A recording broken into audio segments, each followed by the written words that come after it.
Okay, Dr. Noraini, over to you. Thank you. Thank you, Ms. Rosita.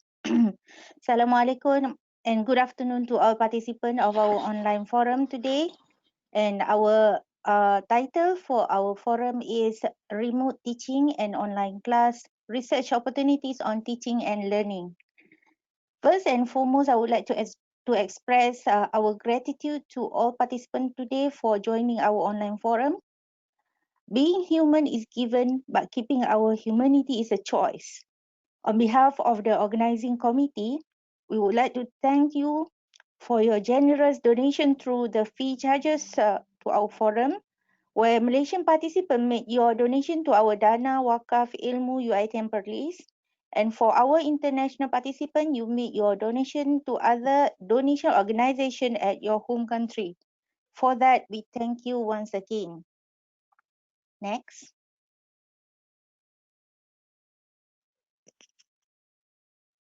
As a reminder about the forum will begin at 2 p.m. and will end at 4 p.m. The whole forum is moderated by Dr. Noraini. This event is organized by University Technology Mara Perlis branch and supported by Emerald Publishing. And about the material, forum video and slide will made available to all participants after the event. Notification will be made using email. And about the video all participants are muted during the forum all the time. All the speakers' audio and webcam are activated. If you have any query, please use chat to communicate with the organizer. And about the question and answer and attendance, if you have any question related to the presentation, you can ask via question available on GoToWebinar dashboard. E-certificate of attendance from Emerald Publishing will be emailed to all participants after the forums. So basically, here is the forum itinerary. We will start with the welcoming and introduction of the forum, followed by introduction of the speakers, and then we will have the presentation about Emerald Publishing by Associate Professor Dr. Hiram Ting. And after that, we will go to the first topic that will focus on the challenges in the remote and online classes. After that, we will move on to our second topic about research opportunity in the remote and online class. And once these two topics has been discussed, we will move to the interactive question and answer at the end of the session. And after that, we will have some concluding word by UiTM Perlis by Dr. Ahmad Zulkarnain. And finally, we will have the concluding word by Emerald. Next. Next, please. Okay, so this forum organized jointly between UiTM Perlis and Emerald Publishing. Next. Okay, this is about the moderator. The moderator for today is me, Noraini Nasirun. I am a senior lecturer from the Faculty of Business and Management at University Technology Mara Perlis branch.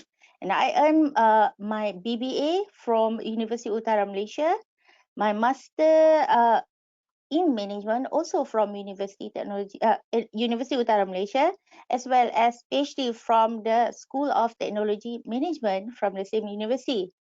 I just completed my postdoctoral fellow from School of Management University Science Malaysia, Penang in April 2020. Next. This is our first speaker. Our first speaker is Professor T Ramayana. Professor T Ramayana is currently a Professor of Technology Management, School of Management, University Science Malaysia. He is also a visiting professor at Minjiang University, China, University Malaysia Sarawak, UNIMAS, an adjunct professor at Sunway University, as well as University Tenaga Nasional, UNITEN, Malaysia. He was also a visiting professor at King Saud University, Kingdom of Saudi Arabia, and an adjunct professor at Multimedia University previously. His main research area is technology management. His publications have appeared in Information and Management, in the National Journal of Operation and Production Management, Tourism Management, Journal of Travel Research, International Journal of Contemporary Hospitality Management, Journal of Environmental Management, Technovation, International Journal of Information Management, and Telematic and Informatic, among others. Next. Our second speaker is Professor Technologist Dr. Muhammad Azlan Muhammad Ishak.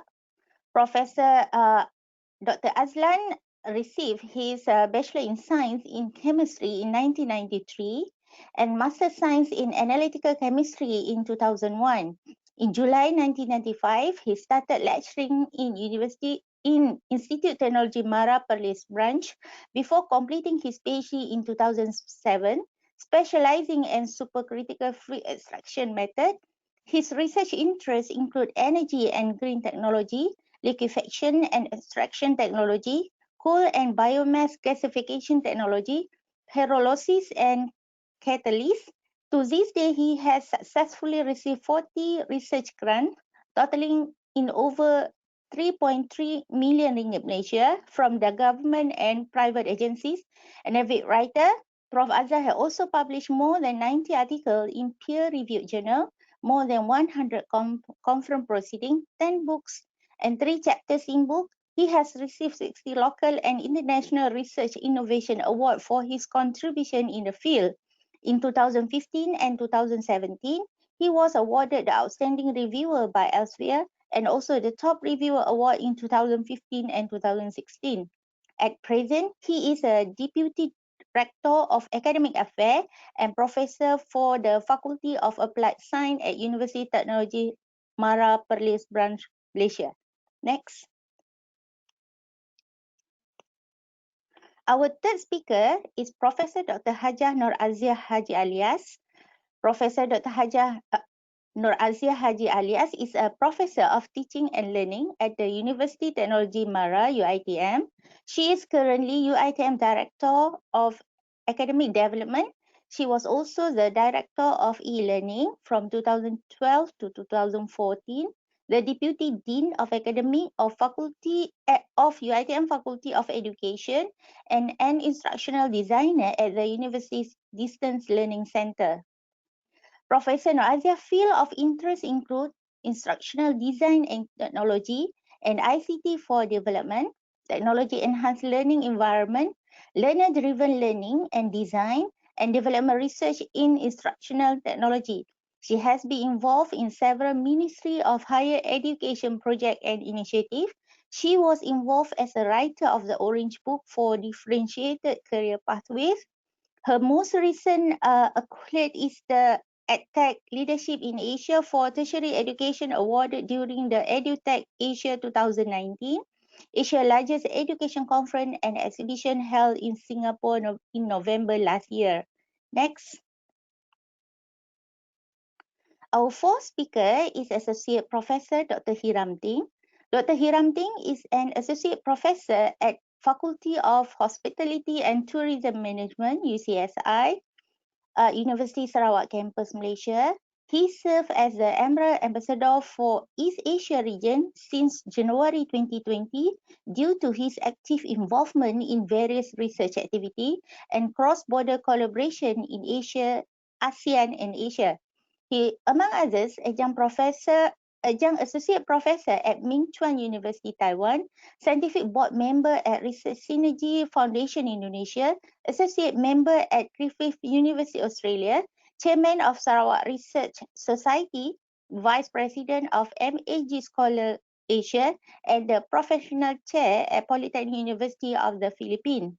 He has guest edited 8 journals published by Emerald. He has published more than 80 papers indexed in Scopus and NOWF, such as European Journal of Marketing, Tourism Management, Internet Research, and Journal of Retail and Consumer Service. He also the managing editor of Asian Journal of Business Research, Scopus Index, and the editor-in-chief of 3 journals, including Journal of Responsible Tourism Management, which aim to preach research to practice in the real world. Next. So these are all of our 4 speakers today. So I would like to welcome all of our speakers to our forum. Okay, next, I would like to invite Associate Professor Dr. Hiram Ting to give a presentation about Emerald Publishing. Over to you, Dr. Hiram. Thank you, Dr. Noraini, for the opening word. And I wish to thank all the participants for joining this webinar. I'm very excited to learn from my fellow speakers today. And I hope my sharing will be of use to all of you out there, wherever you are. Now, I would like to give a brief presentation about Emerald resources in remote teaching and online class. As we know, this pandemic caught all of us by surprise, and it forced us to move into online teaching completely. Even though we are in the recovering stage, some have begun the physical classes, some adopt hybrid approach, some continue with the online teaching. The good thing is Emerald is always there. Despite all the changes, despite our adaptation to the situation, the resources, the online resources are always there for us. So allow me to spend a few minutes to discuss, to share with you what is available on Emerald platform. Now, I will briefly introduce what Emerald Publishing is about, and I will briefly discuss one particular item called Author How-To Guides. Then I will talk about expert briefing, and I will conclude with teaching case studies in virtual and physical teaching environment. Now, I basically know the content quite well. I've not really exhausted all Emerald resources, but as you know, Emerald is one of the main publishers. I don't think it requires much introduction. It has been there for quite some time, and UITM is a subscriber to Emerald Publishing. Therefore, you can always, the lecturers, the students can access the system quite conveniently. So if you look at the next slide, the world map, it is everywhere. Of course, we are thankful that Emerald Publishing is supporting this webinar, and we are in, Malaysia, the East Asia region, but the support is everywhere. So it doesn't matter where you go, there is no issue for you to access to Emerald resources whenever you need to. Now, let me briefly discuss what Author How-To Guides is about. If you move on to the next slide, you can see there are actually tips for writing more effectively. Now, during when we work at home, one thing that we can definitely do is to write. And Emerald provides guidelines, tips, how to write effectively. I actually plan, to show you some of the examples, but I'm quite conscious of time today. So the slides will be made available to you. You can click the hyperlink there, where you will be led to 11 boxes, how to guides. For example, how to structure your journal, how to write your abstract. We know, I think most of us, we know Emerald Publishing requires structured abstract. So all is, the information is given there, how to write your abstract, how to structure your paper, even how to make your research easy to find with SEO. So I will encourage you to spend some time to go to this particular page to learn all the tips for writing more effectively. It doesn't matter where you are in the office, you are at home, or even if you are at a cafe. I like to go cafe anyway because it is a place where I can write most. All these resources are available for you to learn to write more effectively.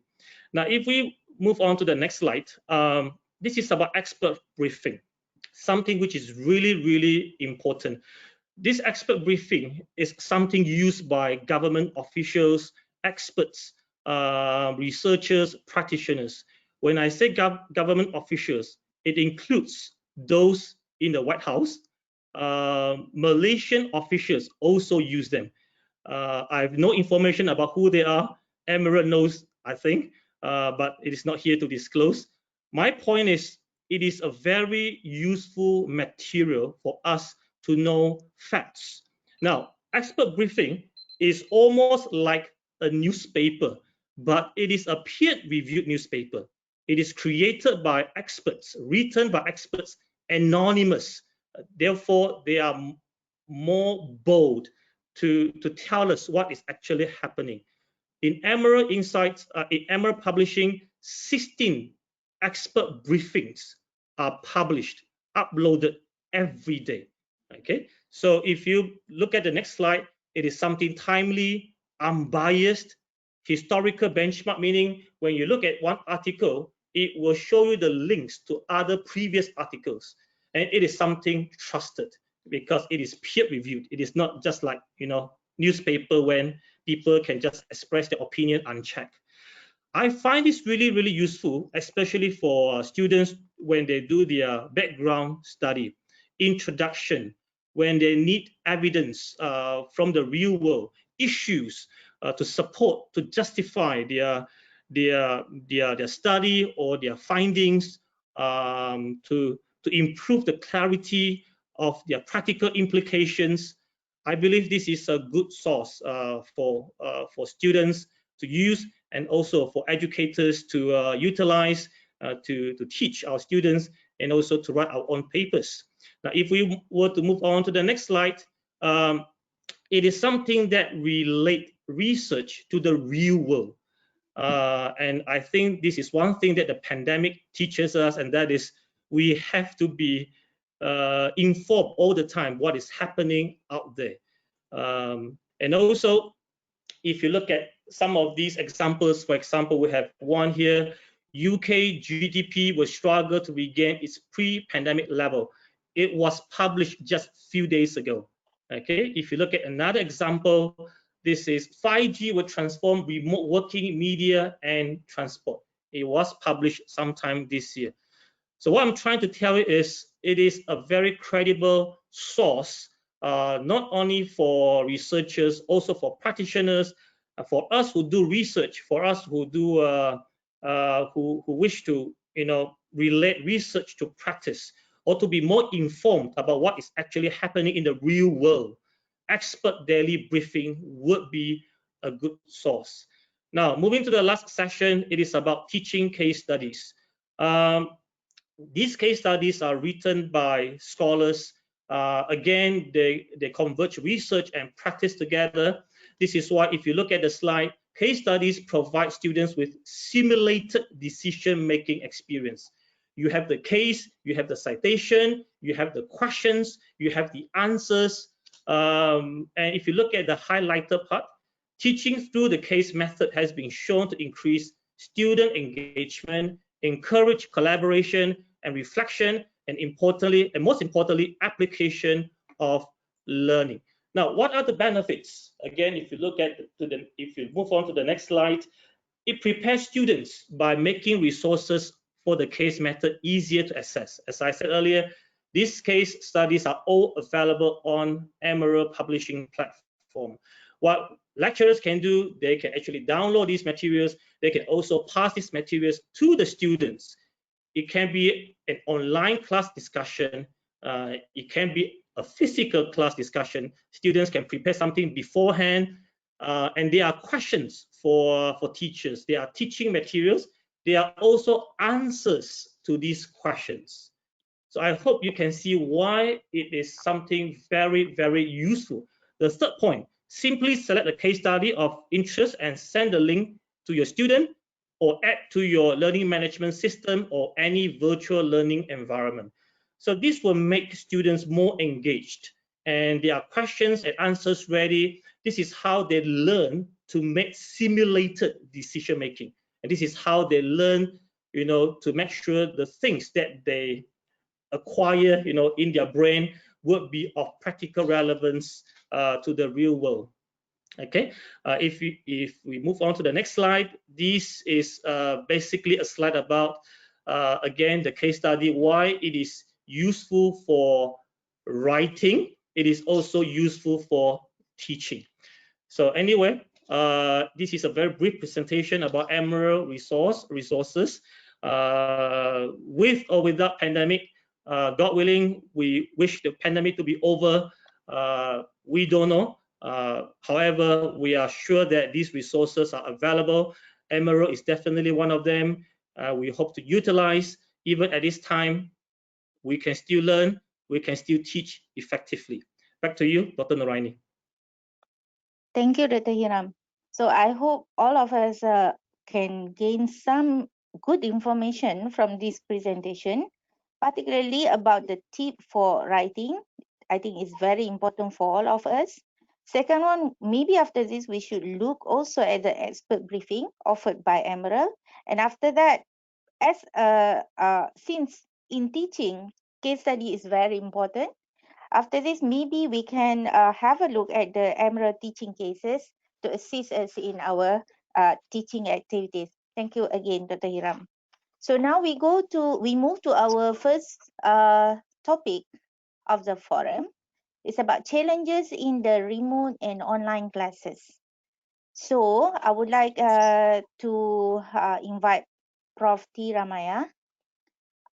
Since Prof T Ramayana actually from social science area, so this is a question for you, Prof. What are the challenges of handling remote and online classes for social science subjects? Over to you, Prof. Thank you, Dr. Noraini. First of all, let me thank UITM for inviting me to this session, and also Emerald Publishing for hosting the session. Next slide, please. Right. Next slide, please. Okay, as a question that was posed, challenges in remote and online class teaching and learning. This is the perspective from the social sciences. We are now living in a very difficult time, which is the pandemic situation. Although I'm not a great fan of online teaching and learning, there was not much that I can do. This is the most challenging time that I have faced in my 31-year career in USA. I've never faced this kind of situation in the last 31 years.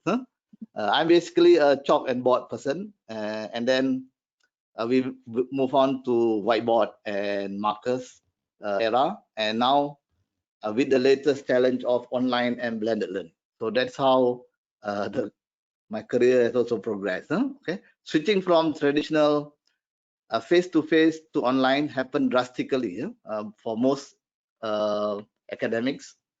So with the advent of COVID-19, we didn't have much choice. We were pushed into online teaching without much training or preparation. So that is one of the challenge that I'm seeing many of my colleagues are facing. Okay, can you imagine now? I have to do online lecture. I have to do video lecture. I have to monitor my students' attendance, and then I have to report to my Deputy Vice Chancellor what is happening every week. Okay, so the issues that I will be looking at is centered about these 5 areas. The number one is the most pressing one, which is called the adaptability struggle. Both students and lecturers are facing this struggle. Previously, it was online lecture, which was very easy. For me, I just pick up my laptop, go to the class, plug my USB drive, and then I'm on. But now I have to prepare. I have to post to the students. I have to make announcement before students come to the class. Okay. The second issue many people face is this technical issues. This is more related to equipment, to internet connection, and so on. The third one is computer literacy. What I meant by computer literacy here is the technical know-how. Okay, although many students are very familiar with gadgets, but when something goes wrong, what to do? That's what computer literacy is all about. Number 4 is time management. Now we have a lot of time to do whatever you want. So managing time is a big problem for lecturers and also for students. This is also related to self-regulation. Many people have this problem with self-regulation. The last one is self-motivation. How do we motivate students and also ourselves to actually work more on how to improve our teaching and learning with these new changes in the teaching method. Okay, next slide, please. Okay. So with these changes from face-to-face to online teaching, one of the problem is resistance to change is actually there, and also time management. Okay. In USM, what happened was we have to now move everything to online, and every week we have to report what is happening in the class. So if students don't attend the class, it is now my duty to call the student to find out why they didn't attend. Okay, and I have to report that by Friday. And when I started calling some of the students who didn't attend, some of them were very laid back. No? So the answer was, saya terlepas pandang. I forgot the time. Okay, nasib baik dia tak dengar, boleh balik botol. Okay, he forgot the time. And then another student, I call him at 1 p.m. My class is 11 to 1, and at 1 p.m. he's telling me, Prof, I just woke up. I will attend the next class and I will look at the video. Okay, so the video.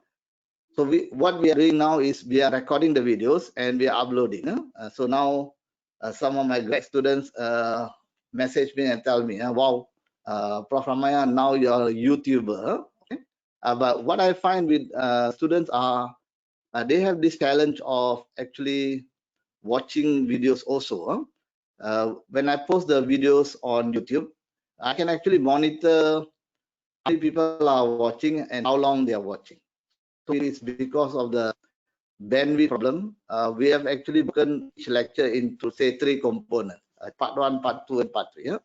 So what happens is many students will watch part 1, and then when they go to part 2, the numbers drops, and when you go to part 3, there are actually very, very few people who are watching. That also sometimes irritates the person preparing the video, right? Okay, so that's one of the challenge I find with time and process management. No? Next, please.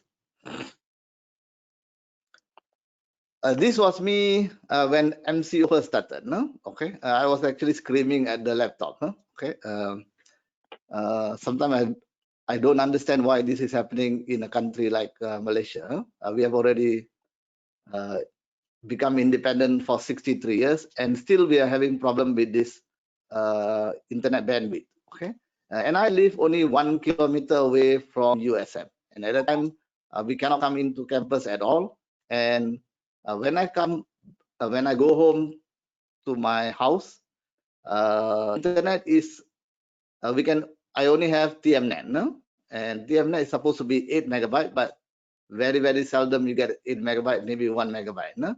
And every time you turn on your PC to browse, it is actually circling. No? The web browser is circling. No? Okay, that's one of the problems I face. No? So when I chair Viva or when I'm giving lecture, the system is prompting, you have very low bandwidth. Can you switch off the video? Okay, how can I switch off the video when I'm chairing or I'm lecturing? No? So that is one of the biggest challenges. And this is 1 kilometer away from University Science Malaysia, and it's in an island which is supposed to be the hub of technology. Okay, just imagine my students who are in remote areas. Okay, how do they cope with this internet problems? So next, please. Okay, the third one is assessment. How do I assess student learning? Previously, it was very easy. We have a 1 hour test, everybody sit, then fill up, then we go back, or we have a final exam. No? Now we change everything to 100%. No? So what is happening is there's a requirement when you give them, let's say, a test, instead of 1 hour, you have to give them 2 hours. In some cases, you have to give them 1 whole day to do the test. So what is happening now is students are actually communicating with each other, and there's a lot of this copying going around. No? Okay. So I teach a course called Business Stats, and if you get the answers right for both students, then it's okay. Yeah. But when you see something wrong, both students have the thing wrong, then you pick up lah. Okay. That's one of the problem with assessment. No? So how do I assess students more fairly? That's one of the challenges during this online assessment. No? The other problem with this assessment is how do we decide the components? Because once we change to 100%, it is all based on continuous assessment. Okay, next please. Computer literacy is very important. Many students are very good at using technology tools. But what happens is when something breaks, troubleshooting, they have problems. Okay, they have problems with troubleshooting, like this. You see, like sometimes we are doing our lecture, we forgot to unmute, and we are talking for 50 minutes and nobody mentions anything. Okay, that's also sometimes happen. Last weekend I had an online workshop. Since it's a weekend, no technician was around, and suddenly my computer froze. When I restarted, I could not record. So for 1.5 hours, the coordinator was calling the technician, and we only started recording after 1.5 hours. So now I have to do the re-recording again to send to the participant, which should not happen. And in my department, we have 65 lecturers and 2 technicians. Can you imagine if we are doing classes at the same time? Who will the technicians support? So this computer literacy is actually very important for both lecturers and also students. Next, please.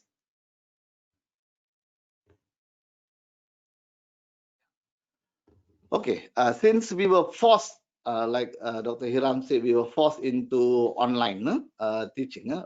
We actually forgot about everything else.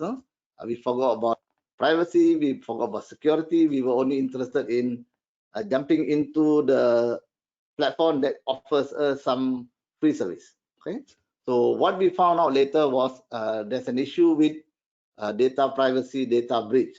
This actually came into the fore when the case of Zoom, when Zoom data was hacked. Okay, so now in some universities they don't allow us to use Zoom. Okay, so luckily many universities have actually moved to a platform called WebEx, where it's I'm also getting used to that technology. Then here we have more control over privacy and security. Next, please.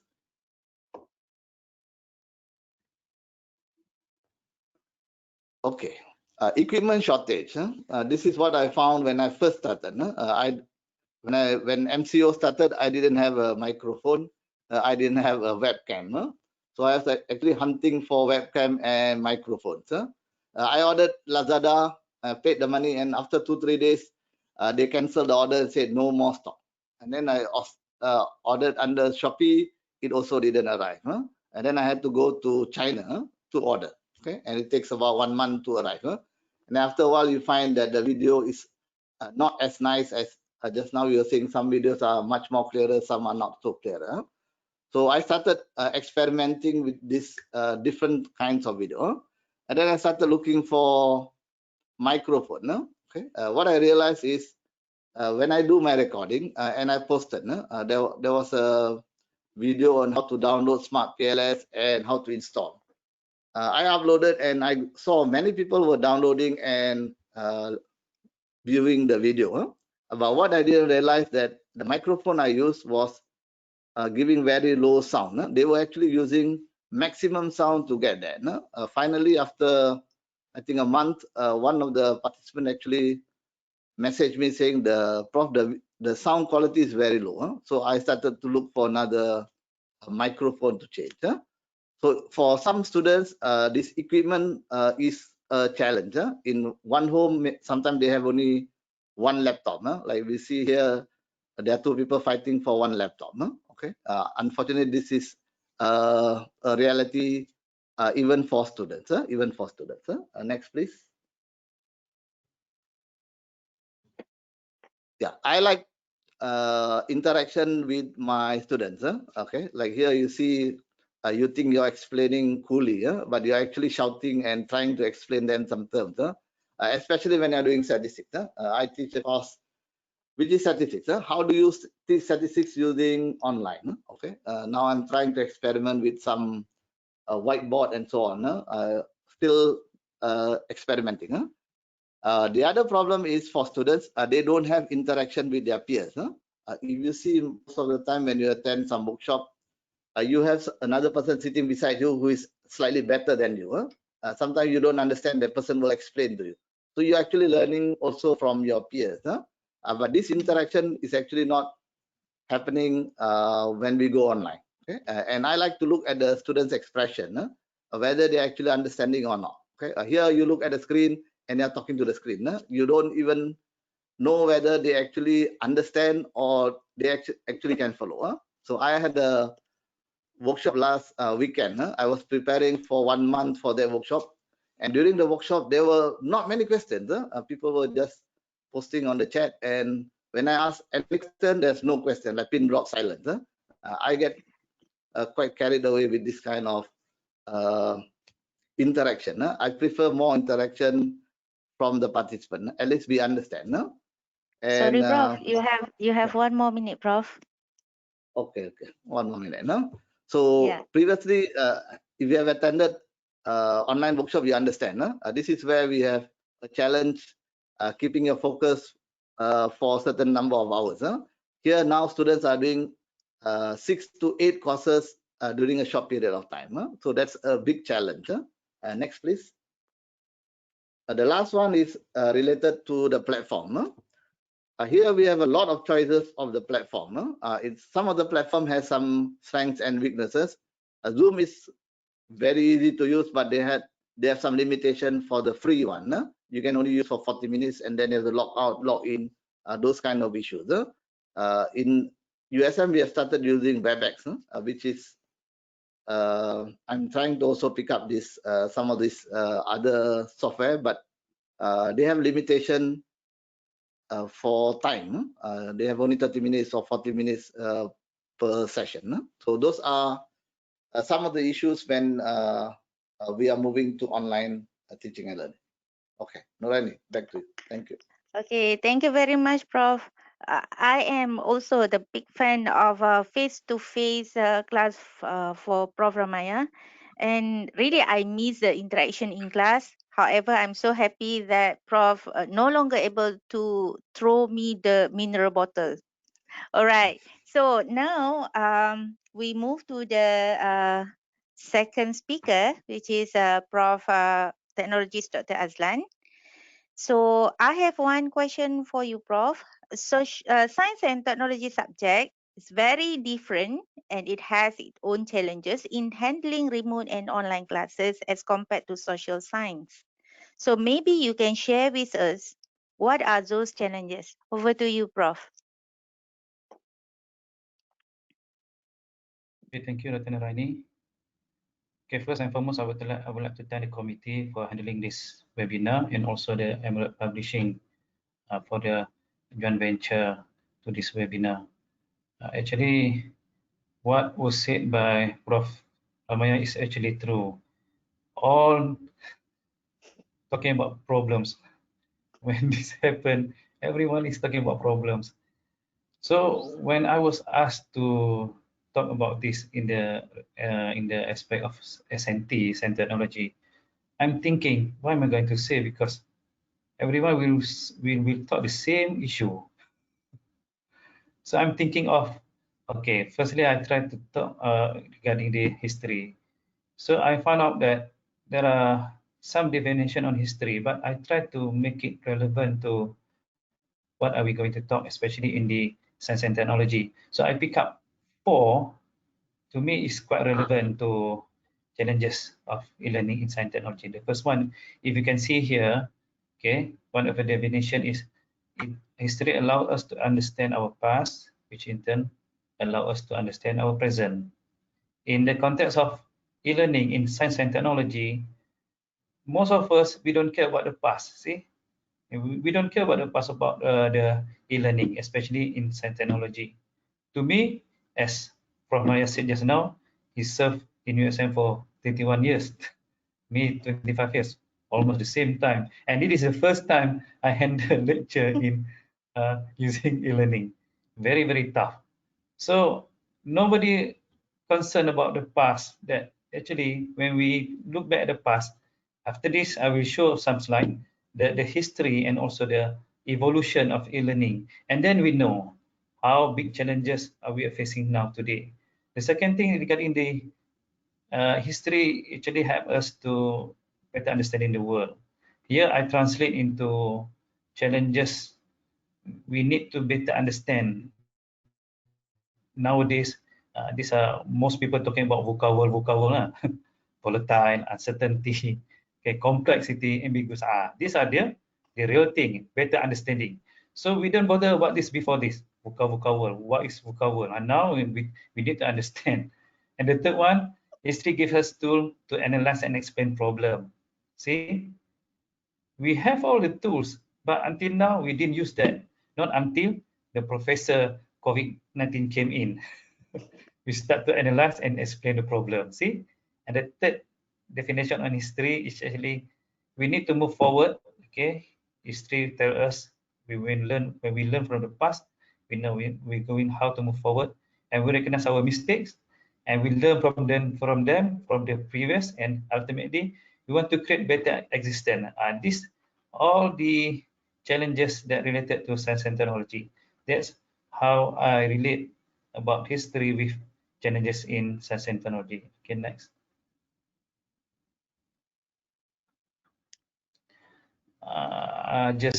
Okay, I think we can skip this because this that just put definition because some of us might don't know that actually e-learning is digital technology, use of digital technologies to educate people, and the most important thing is there's no geographical boundaries.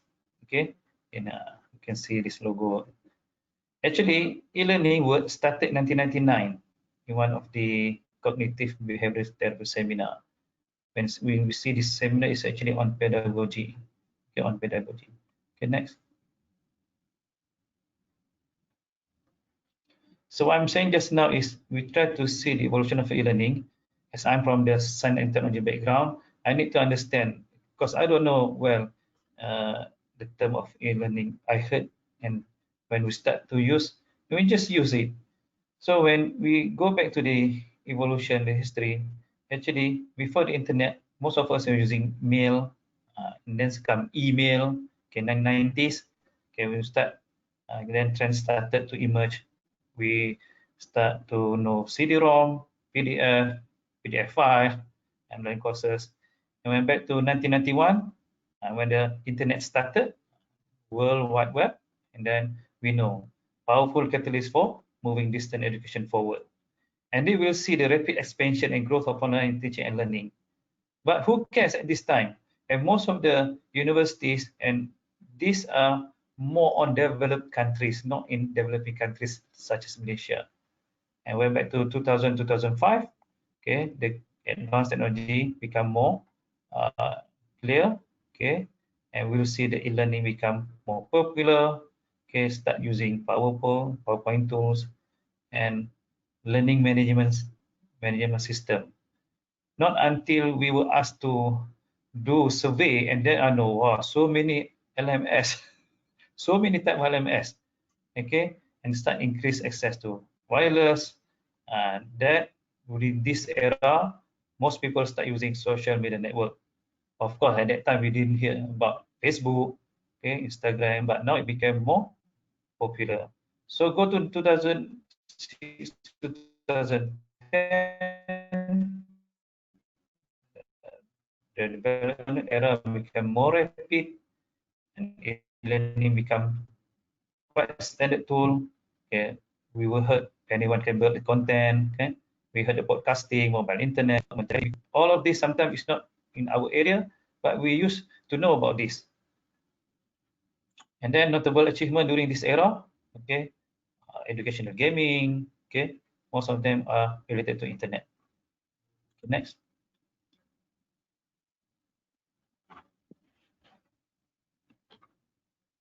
Next, please.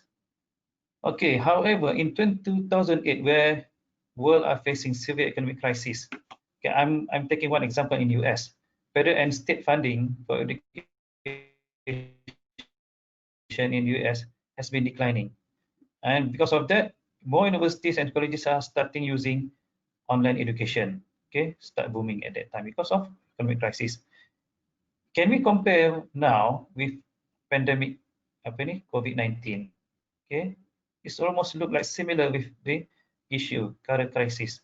Okay, at that time they opt to use online learning, but now we cannot opt to do online learning. We are forced to do online learning. So we see the similar trend. When we're having crisis, we have to move alternative way in order to proceed with this type of learning. So in Malaysia, I go back to Malaysia 2011. This is the first time I never heard about this. When I browse, when I search, oh, there is one we call as policy, some sort of policy on e-learning, our national policy. At that time, they call sebagai DEPAN, DEPAN, Dasar Pembangunan Negara for Higher Education Institution, was launched in 2011. Okay, at that time we can see 3 phases. Okay, each phase, the duration quite small, 2011, 2012, 13, 14, and 15, and next onwards. Focus at that time is actually on quality delivering of education. Okay, how to deliver, to make sure the learner receive the deliver. And then way back to 2015, the version 1 become version 2. Now depan become depan 2. Policy on e-learning become more comprehensive. We can see the gap between each phase become more longer, 2016 to 2020. We are now in 2022 actually. We don't even know that there is a policy on e-learning. And the third phase starting next year onward for 5 years. And now we can see the focus expanding from just delivering the content. It includes the innovation in education. Okay, next. Okay, Prof Azlan, you have 1 more minute. Okay, so I just want to highlight now on the policy of e-learning, they embed the online pedagogy. So here meaning that the delivering is more important, is the delivering content to the student. Okay, next. Next, please. Okay, these are the main challenges we are facing, content delivery. Lecturer have to prepare in many ways, and then we have to engage students. And from this policy, we can see ministry asking us to involve 70% of our lecturers.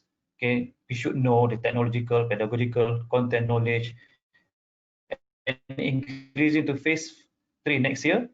All of us should know all this type of technology.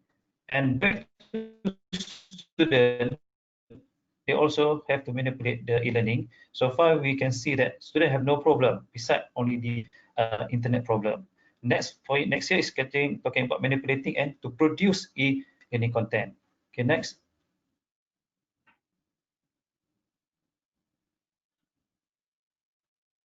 So specific to science technology era, these 2 main challenges is very important because science is a subject of high cognitive demand. Talking about this, we need to do research, we need to do experiment in order to reason why, in order to mental process need more memory.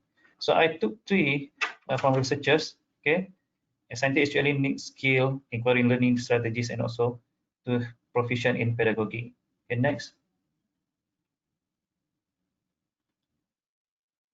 Okay, approaches in pedagogy not only science social.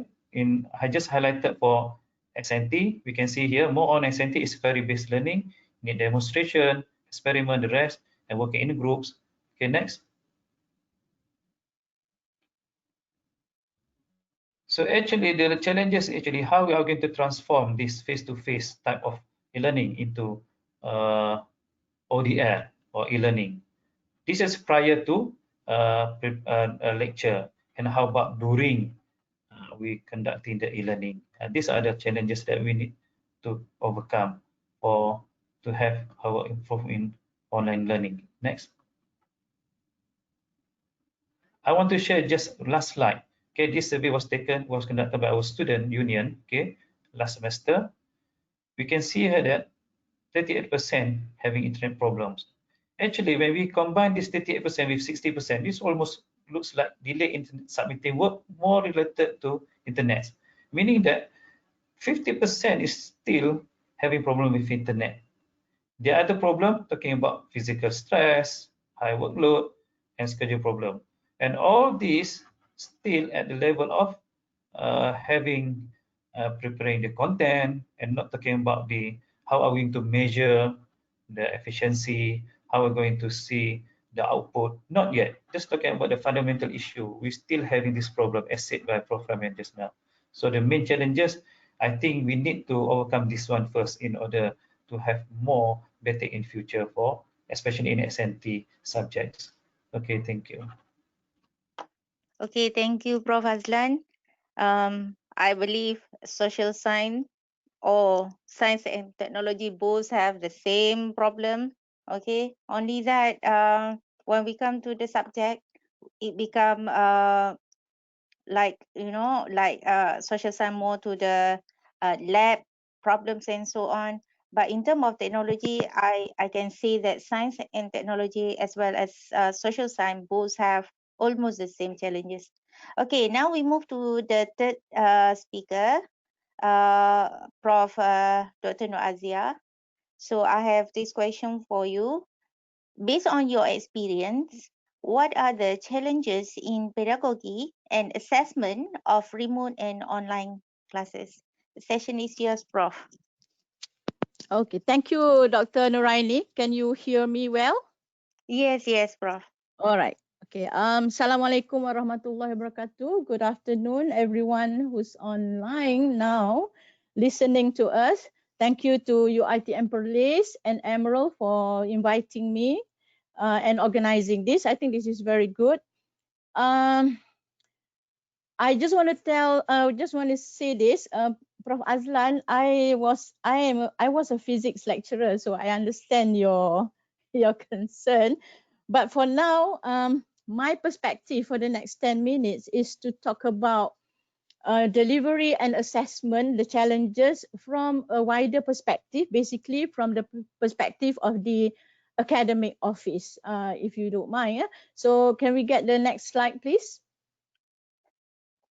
Okay. My name is Nur Aziah Alias. Yes, I'm from the office of the Deputy Vice Chancellor.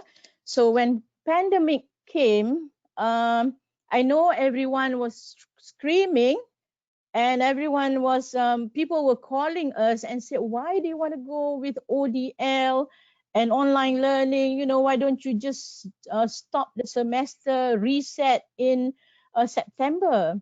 So we didn't do that because we know the COVID is not going to go away just like the rain or something. You know, it's going to stay. And look at us now. We are already in September and we are still talking about this because next semester is going to be another ODL semester, you know, something like that. I can say that. So when we started, we did a survey with 60,000 UiTM students, more than 60,000 answering the survey. And we had 64 students saying that they were ready for online learning, right? So 64. So we have another 36 who were not ready. That's why in UiTM, we don't talk about online learning per se.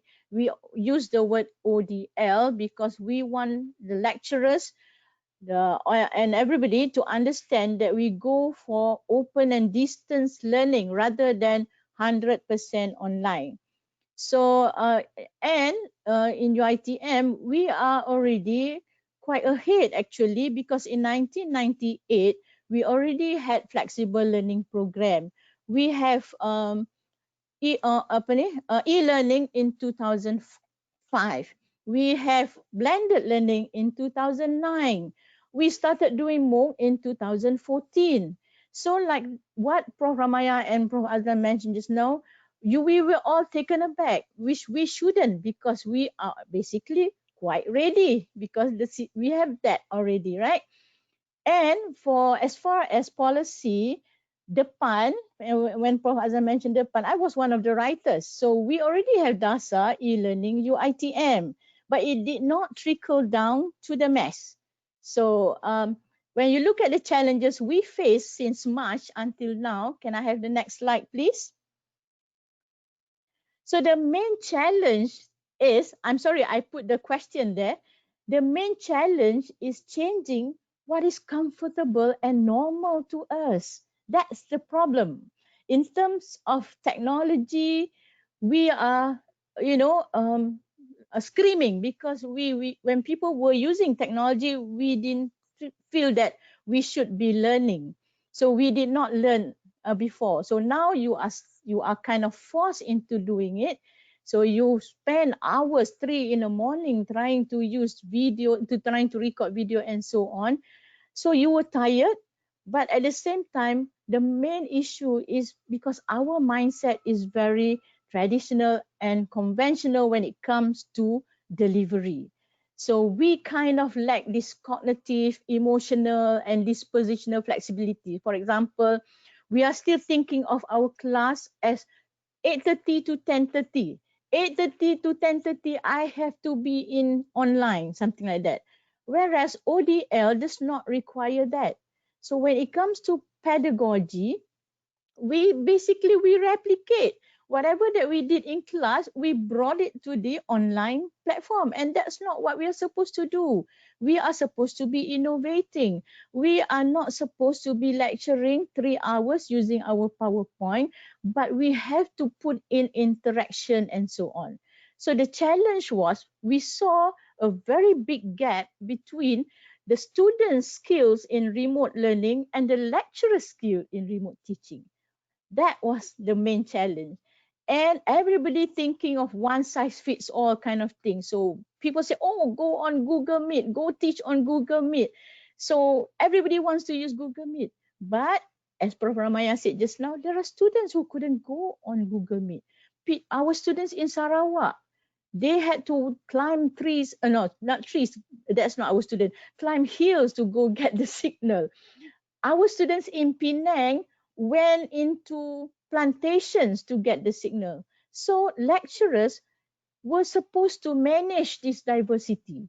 You are supposed to think of the best way to deliver. So we were supposed to ensure accessibility and equity. And that was a challenge because some lecturers feel like, I just need to go teach for 2 hours. That's it. I switch off. Students learn. No, they don't do that because 2 hours, some of them actually slept throughout your lecture unless you call upon them. You see, I know that because students were telling us. So, and some of us were thinking that technology can work for all. Our tendency is to force fit lah.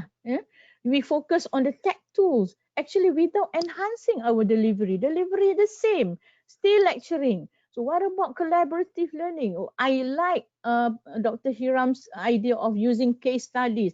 No, this is now the time to actually sorry about that. To actually use that. So can I have the next slide, please? So when we talk to the student, we talk to the students, we talk to the lecturers, we talk to the management. So let me just share this with you. We have 36,000 students answering this. Look at that. This is not something that I put together. This is from the students. We forgot about their conducive learning environment, basically non-conducive. Prof Ramayah mentioned that one laptop, the father wants to use it, the mother wants to use it, the brother wants to use it, the sister from Talika also wanting to use it. Everybody using one laptop, so I can imagine, right? So, but the saddest thing is some of our students, they're living in very cramped apartments with 6 siblings and 2 parents, and sometimes parents lost their job. The only space they have was on the bed, and to study and to do all the assignment. Lecturers forgot about that. You think they are still in your classroom, so you give them a lot of tasks and assessment, right? So of course, internet connectivity, I do not have to mention that. I've already mentioned 36% not having that. platforms and tools used by lecturers, because this lecturer prefer Google Classroom, this lecturer prefer WebEx, this one go for Google Meet. So students were downloading and uploading and deleting apps just as they move through the classes, because their smartphones could not contain all the apps. Okay, and isolation, fear, great anxiety, that was very, very, how do I say, very intense at that point, because now they don't have their friends, they don't have their, to ask around. They have, but it's through WhatsApp and so on. The funny thing is our students actually not very good at collaborating. Also our lecturers. So if you go down here, you can see that reaching out and cooperating with peers was actually a challenge among our students. So when lecturers were giving group work, some of the lecturers were not monitoring that group work. So one student ended up doing everything while the other two were just not idling and not doing stuff. So that's a challenge. So the types, number, and deadlines for tasks and assignment, I do not have to elaborate on that. They've got 6 classrooms, that the 6 courses they follow, 6 videos to develop a number of tests, and lecturers were not talking to each other. So everybody was giving assignments the same week and so on. That also goes for scheduling, right? So can I have the next slide, please? So the question is, we need to rethink, right? The challenge is basically in designing the learning. E-learning technology, it is supposed to help you, right? But our challenge is to design the learning. How do we translate that 3-hour per week class to an online session? Do we just go 3-hour online, transfer it to Google Meet session? It's not going to work. How do we measure participation? Is attendance participation? No, they are online, but they are not participating. So how do you get them to participate? So those are the questions that we have to ask. We already found answers actually. And then, well, how do we know students are actually learning? So adjusting online and remote teaching to physics, to math, to engineering and so on, and the amount of reading and the kind of learning activities that you give your students, plus the complexity of the learning elements, these are part and parcel of the challenge in designing the learning during for the past 5 months. Next. Okay, Prof, you have 1 more minute. Okay, so assessment is another one, because everybody thinks that they want to be, they are only thinking final exam. So now, haru biru, how to do this? Okay, we need to go for alternative and authentic assessment. Again, the challenge is in designing that. Next. All right, so I just want to show this. This is very interesting actually. When we look at 6 courses, look at the assessment that lecturers are giving the students, and these are what the students have to do online, away from the friends. Look at that. Can you imagine? That's a really tough one for the students. So we ask the lecturers to rethink your assessment, look at the proper outcomes that you want to measure. Right? Next. Okay, so challenges apart, but we also need to know that we've got a lot of lesson learned before we go on to the next session.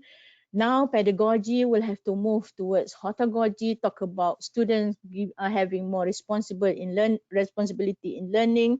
They have to drive their own learning. We have to revisit our assessment. We have to work within technology-rich learning environment. We cannot ignore that anymore. I put accessible resources, and I'm glad Dr. Hiram started with that. Lecturers really have to curate the resources and make sure the students can learn well from, whether they are online or they are away from you or in front of you. So the main thing is we go for flexible and ubiquitous learning anywhere they can learn. But I put up Educator 5.0 in UiTM. We have Education 5.0 at UiTM. we move for peer lecturers to become, you forget about your role as that person giving all the information or the notes, because you are not that person, you don't need that person anymore. Actually, students can have access to all this. You have to revisit your role. So we may talk about that a little bit later. So that's all I have to. We have a lot of things to say actually, but I think for now that's what I want to share. Thank you, Dr. Noraini. Okay, thank you, Prof. Aziah.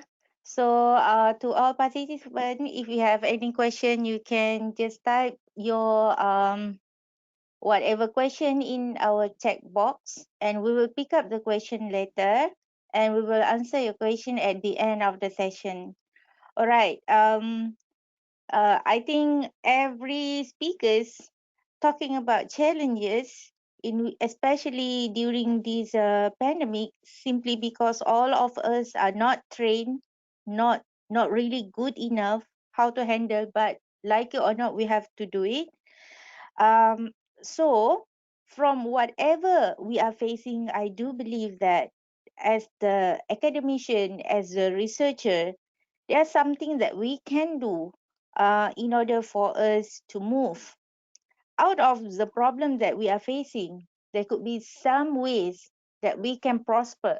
Probably we should take this opportunity to pick up all of the problem that we have, document it properly, so that at the end we can make something that useful for the future.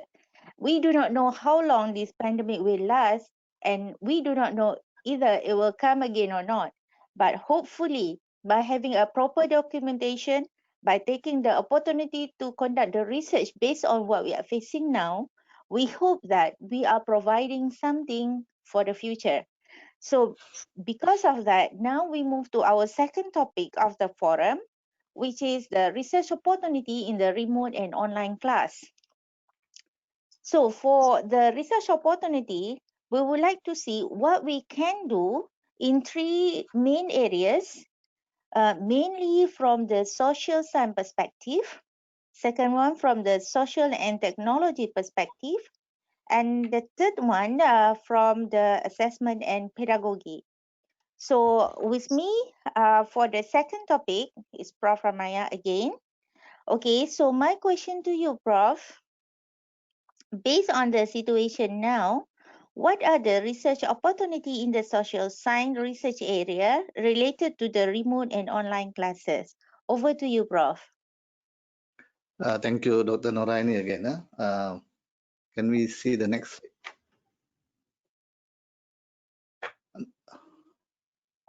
Next one. Okay. Before I start the opportunities in research, like Prof. Aziah was mentioning about the in the home. In my house we have 12 residents, so there's no space, and then suddenly you're conducting an online class, and your younger son is shouting at the back. Those are some of the challenges we face at home. So that's why I respect you, Prof. that's why I have to be in the office every time I want to do anything. Okay, so the next issue will be how to look at these challenges in online learning and remote learning in terms of research. So one of the areas that we can look at is looking at who adapts better. Okay, we have on one side we have students, on the other side we have lecturers. We can look at who adapts better to the changes that is happening. Okay, so here we can look at issues like learning style, whether personality, certain kind of personality, which actually fosters better adaptation. We can also look at self-efficacy. Some people are more confident, so because of that confidence, they take it more positively. So they tend to pick up better. So we can also look at how self-efficacy will shape these adaptation strategies. Okay, we can also look at how to mitigate some of these challenges by looking at there's a term called green. One of my PhD students actually wrote a PhD thesis on this issue called green. What they are arguing now is there's a term called grit, which is in each of us. If you have a stronger grit, any challenges you can adapt to very easily. So that is one of the areas that you may want to look into. Communication skill is another one. I think, like Prof Aziah was saying, we have other tools available like chat. But what I find is some students have problem expressing themselves. They want to ask a question, but they are actually a bit shy because they don't want to embarrass themselves. Okay, we have this culture of what we call it, don't want to drop water face, jatuh air muka, kan? Okay, so although you want to ask a question because you have some language difficulties, so you don't ask the question. That's also one of the things you can look at. The other one is, I forgot, is self-regulation. No? That's a big area of research on self-regulation, self-regulated learning. Okay, next please. Okay, this area of research is actually very close to one of my PhD students who did on when you adopt a new technology, there's an issue called technostress. I think many students are also facing the same problem called technostress. Lecturers are also facing the same issue called technostress. Prof Aziah mentioned about one lecturer is doing Google Meet, the other lecturer is doing WebEx, and suddenly you have students running all over. Okay, that's also creating a lot of problems. So here also, how do we is there actually a problem called technostress? Then we can actually address that by looking at whether again personality plays a big role, okay, or self-efficacy. How do we create more confidence with students? We can also look at grit and training. We can also do some training and whether support. We have also other online support tools available like Facebook. And my students connect well with me on Facebook. So if they have any problem, they just post on the Facebook and I normally reply. So we try to do that to reduce this issue called technostress, but we can also change this into a research form. That's the provision of this additional online resources, not only slides and lectures, but we also have online support for them if they have any difficulty with their daily stuff. Okay, that also can be done. Next, please. Yeah, okay. This is one of my favorite area of research. Now we have a lot of issue with this term called addiction. Okay, we have smartphone addiction, we have internet addiction, we have Facebook addiction. Now we have online learning addiction. So every day you have to use that, right? Okay, so you get addicted to them. Okay, and this is actually very real. I think previously, if you see in class also, when they're attending your lecture, they're actually looking at the phone. And now they don't attend the lecture and they are staring at the phone. So what is happening is they're actually talking and laughing at the phone instead of talking to each other. So we also have lecturers who are into this online e-learning thing, and they forget about family. Okay, if you see at the back, the family is actually enjoying the sun, and father is on the internet doing online teaching and learning. Okay, that's also one area that you can look at, because this is actually it has also impact which I will talk about in well-being. Next, please. The other area of research that you can look at is this called effectiveness of the online learning and remote learning.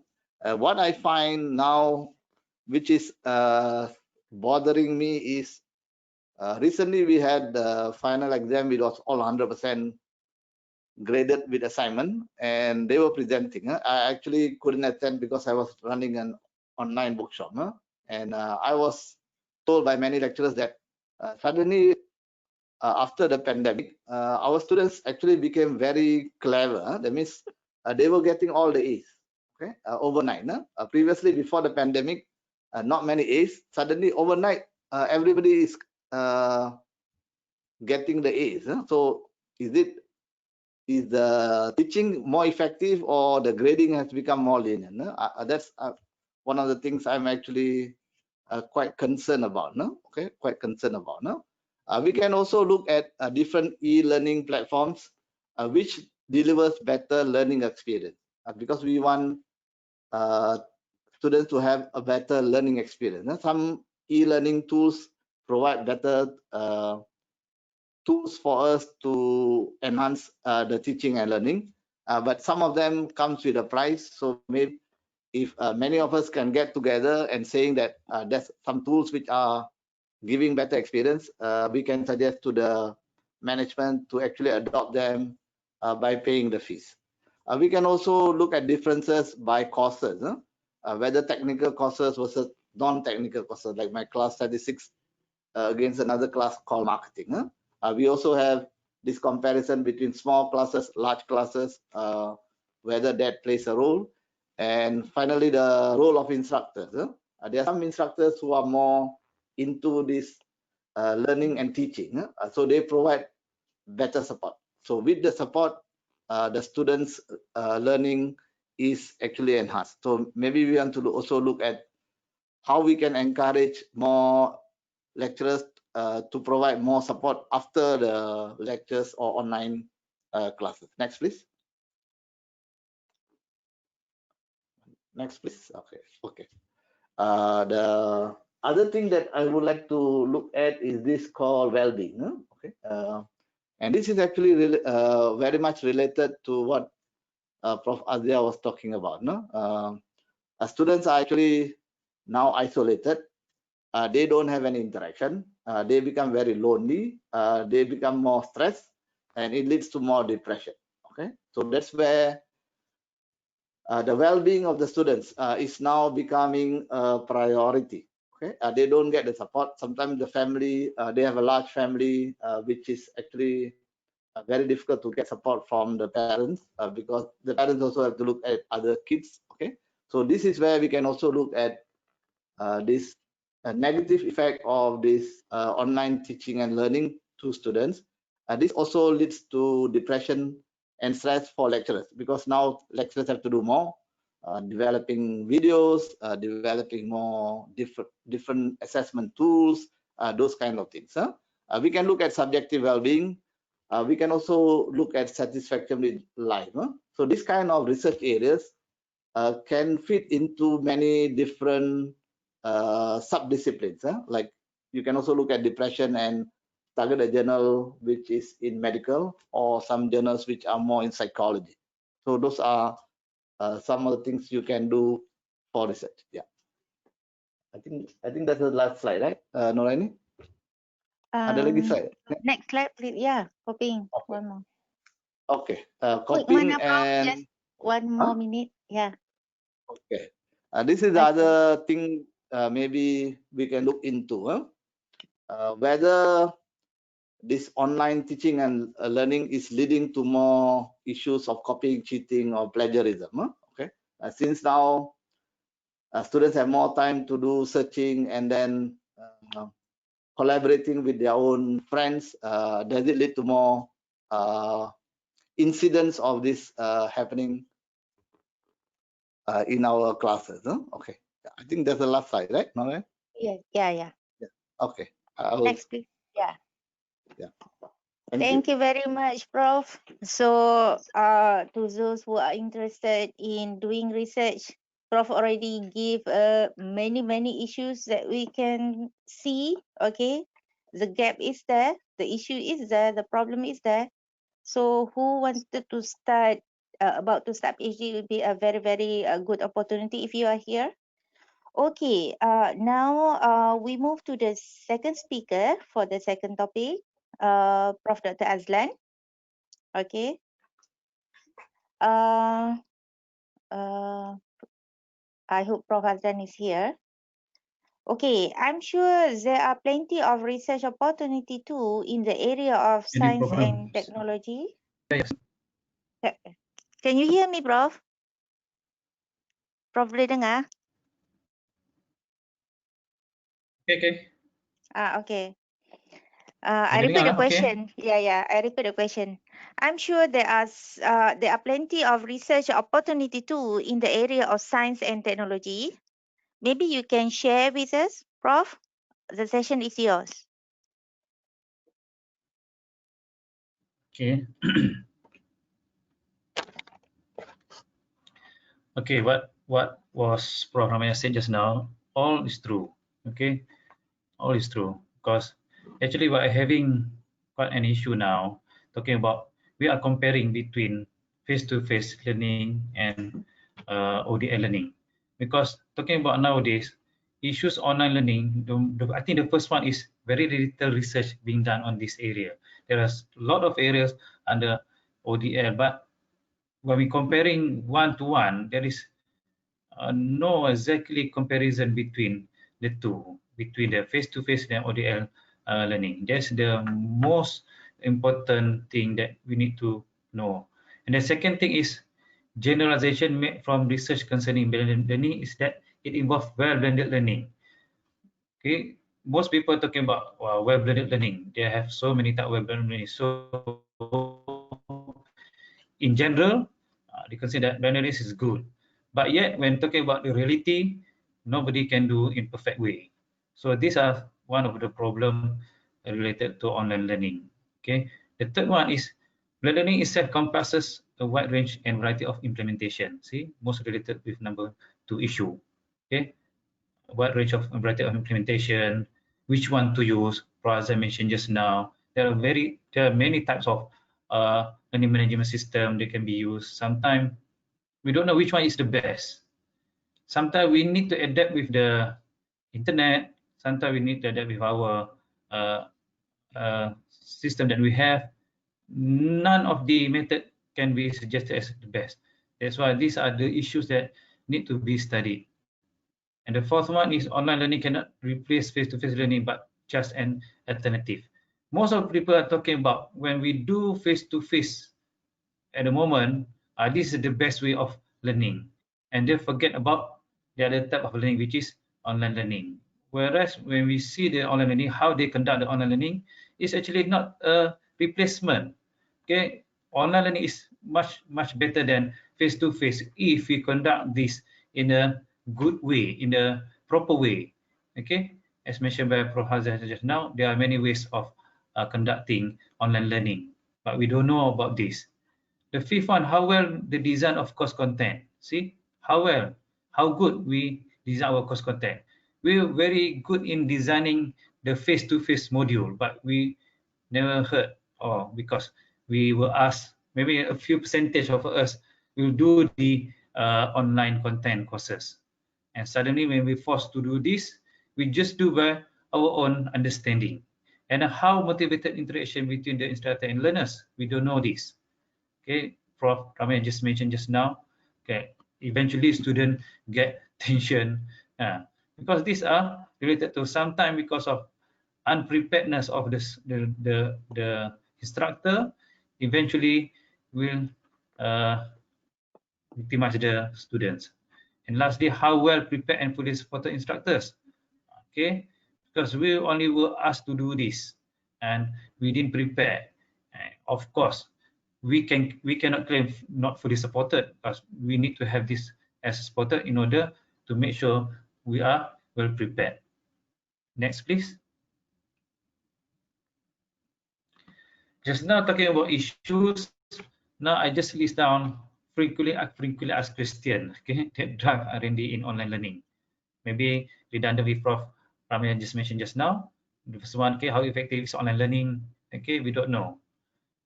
What we can say now, this is the era that pandemic COVID-19 is the totally most of the universities are doing online learning.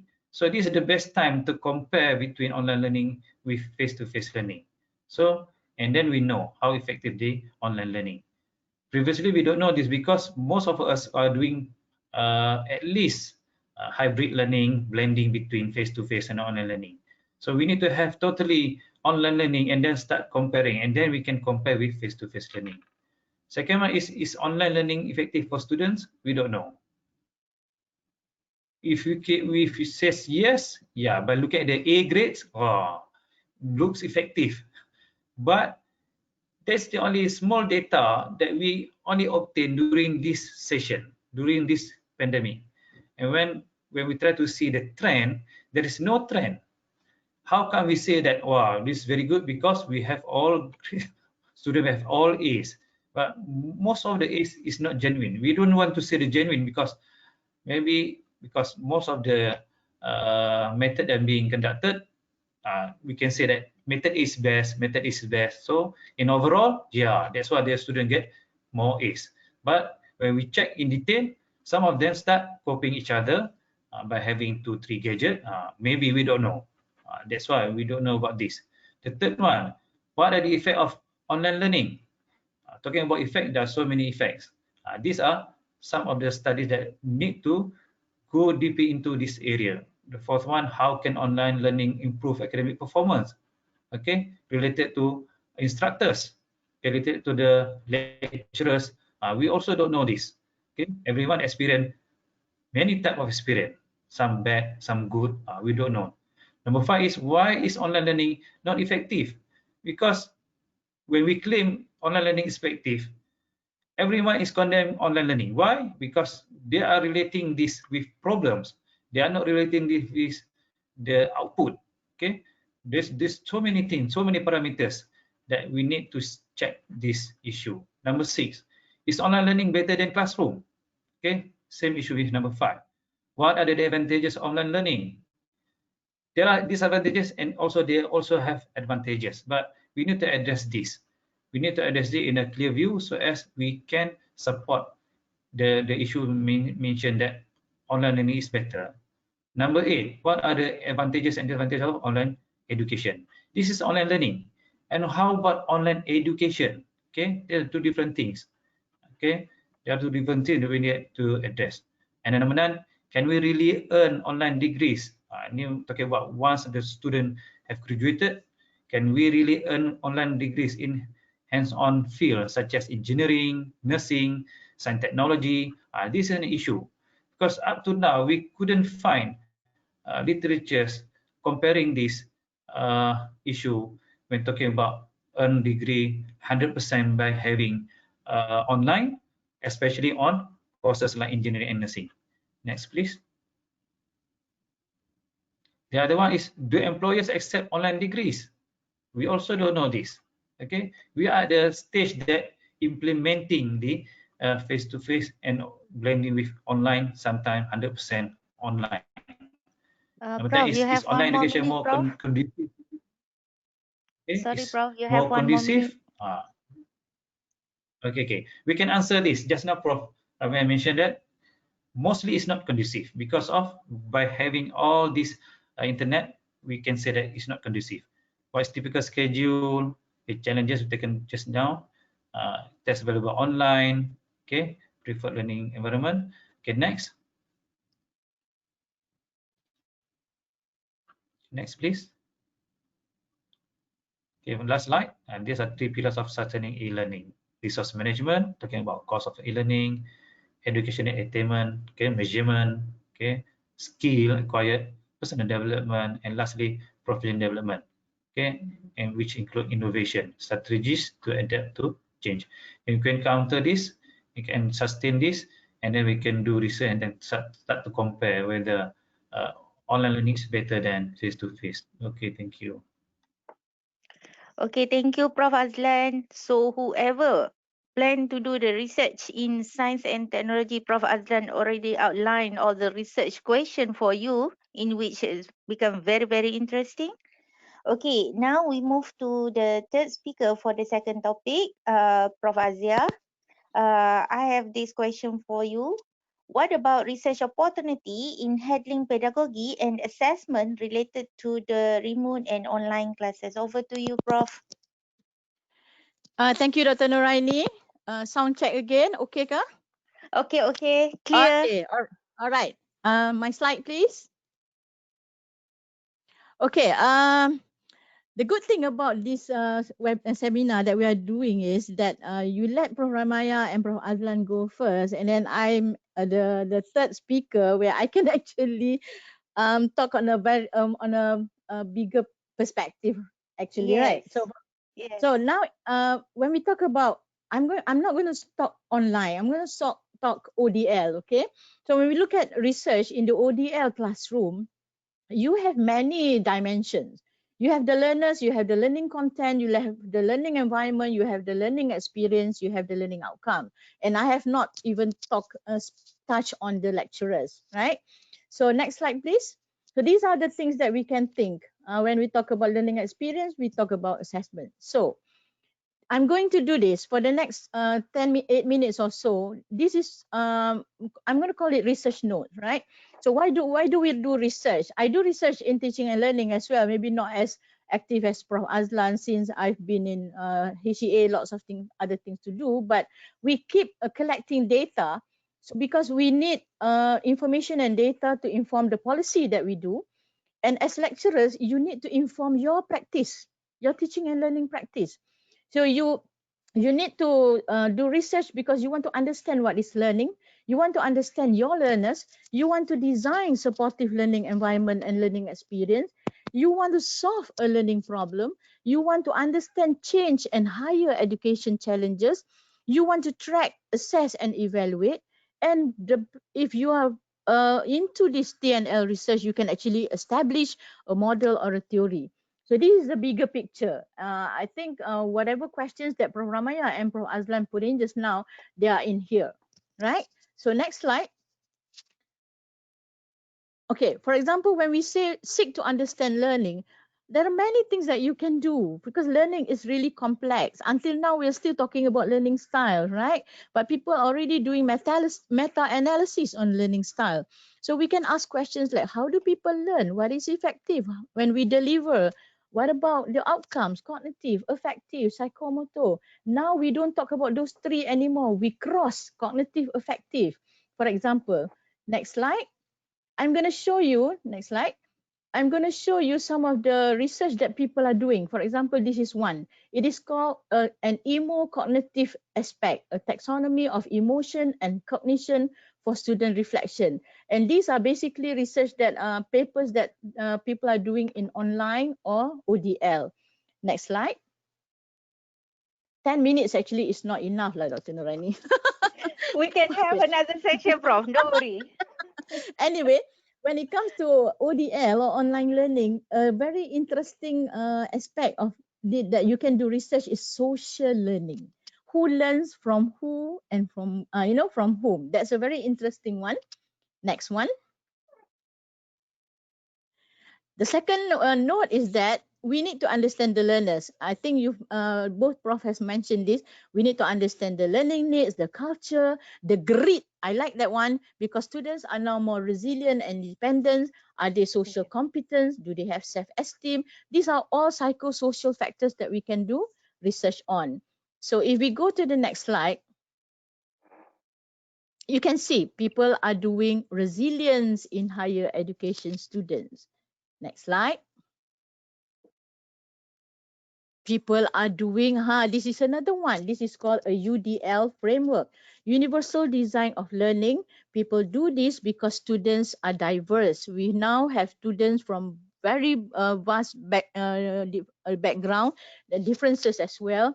I know my ketua have a 55-year-old in his class, so UDL is another one. Next slide.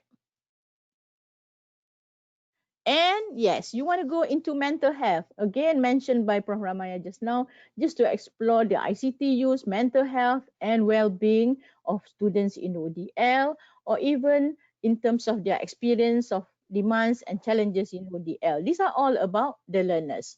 Next slide. Research note number 3, you now want to design supportive learning environment and learning experience, but you still need to do research because you have to understand what is it that you want to do. You have to analyze the product, the process, the model, and maybe come up with a framework. You want to create these apps, you want to create this, online stuff. So we do have this kind of research. We call it design and development research or design-based research. Next slide. So see, Mohd is one. Researching Mohd, this is already very not well researched. People are doing a lot of this. People are looking Mohd in a school environment. It's also an ODL project. Next slide. Because these are about a lot of pictures, so I'm going to go very fast. For example, there's another one. We call it netnography. It has been around for some time, where now you can do this because you can go online and watch your students in the WhatsApp platform, in the Facebook platform, for example. See how they interact, how they collaborate, how they help each other. So this is one. This is very interesting. I do this a lot actually. All right. Next slide. There's another one. We call it the third teacher. Who is the third teacher? Who is the first teacher? The cikgu lah, the lecturer. Second teacher is the content. The third teacher is the environment. So this is another research area that you can do. See that picture that I have there? We did digital education research last year. We went throughout Malaysia. And we got the students to talk to us about sekolah impian saya. So one of our researcher, Dr Azahari, he's a very talented artist. He drew what the students want from the learning environment. So this is an example of qualitative research being illustrated in a picture instead of writing it up. Okay, next slide. Research note number 4, you want to solve problem. Until now, you don't know how to teach physics. I mean, not you don't know how to teach, to do it well. You said your students get A, now you're questioning the A's. Maybe you shouldn't be questioning the A. Maybe you are a good teacher, right? So we can do this. Next slide. You can design an intervention. For example, look at the point of difficulties. For example, there's one new article, teaching lab-based courses online and remote. From, are you kidding me, to this is effective. So people are already doing it. Okay, we cannot say there is a dearth of research in all this area. Next slide. Yes, of course, effects of mathematics, innovation and technology on student academic performance in ODL. Let me just say this, all these things that I put up today, they are very recent research. I don't go to 2004 or 2006. They're basically from 2015, 16 and above. So it's a very active research area. Next slide. Research note number 5, this is a very bigger one. We seek to understand change and education challenge. Now we talk about access, equity, divide, we talk about culture, we talk about the social media, how it's influencing our students and so on. Right, thank you. So online and remote learning in higher education institute, a necessity in light of COVID-19. So this is one, for example, a research done. Look at how many read, 7,000 now. Wahab Ali of University of Fiji did that. So when it comes to the researcher's role, you can do this. For example, look at that. Engaging, innovating, and inspiring, the paradox of mediated voice of award-winning teachers. We had 10 ODL award winners. We gave them the award last week. And basically, most of them are from the science and technology field. So people are teaching nursing online. One of the ODL award winner was a nursing lecturer from Bertam. Bertam ke? Pulau Pinang lah. Okay. Yeah. Another one is power to empower. Now the conceptions of teaching and learning in a pedagogical co-design partnership. Don't think of yourself as being the only one. You have a partnership when it comes to doing this. Or look at the third one. Again, people talk about partnership. It is about collaborative learning. It is 21st century. So research in motivation, barriers, and understanding how students at 4 universities perceive student faculty partnership program. So we've got UI Temporalist, we've got USM, we've got UUM. Good enough. 3. Can we do that? Of course we can. Right? Next. Okay, seek to track and evaluate. This comes to the achievement. We were worried about all the A's. Now we can look at whether actually we are doing it right. So do some form of research. So we can do this. Next slide. Okay, so this is an example, analyzing student online learning behavior in blended learning course, because assessment is not just about getting the A's, but look at whether how they learn and how well they learn, right? Next slide. Okay, the last one is, I would say, if you're really into this, go do this well and seek to model or establish a theory, because there are lots of areas still needing some framework or some model for online facilitating, connected learning, connectedness, ODL support, and so on. Next slide. I did this on purpose. Look at learning theories. You want to choose one? Okay, you can do research in all this, because I am from the Faculty of Education, so I know all of this. Some of you may not know some of this. You may want to take one and do it within the context of ODL or online learning. Next slide.